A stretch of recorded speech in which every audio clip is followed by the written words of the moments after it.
Maraming nangyayari sa ating bansa ngayon at pangunahin dyan yung napipintong pagbabago ng ating saligang batas.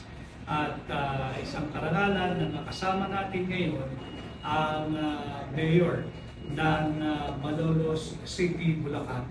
Dito po isinilang ang kauna-unahang saligang batas ng ating bansa, ang bansang Pilipinas. At kagaya po ninyo, kagaya ni Mayor Christian Natividad at kagaya ng mga taga-Malolos City, Bulacan, kami po, kagaya ninyo, the Filipinos are not for sale.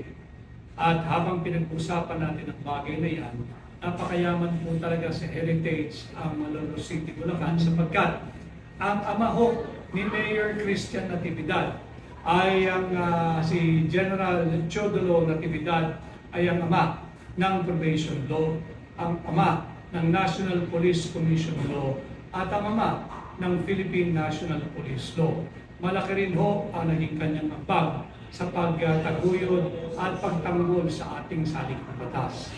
At kagaya po ng aking naging pakiusap na ng araw hanggang ngayon at sa mga darating na panahon, huwag po tayong papalit lang, huwag nating ibenta ang ating kasakitan.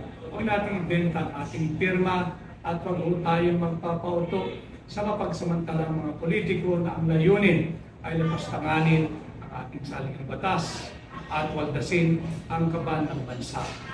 Kasama ko po si Mayor Christian Natividad at kami po ay kaisa ninyo. And yes, we Filipinos are not for sale.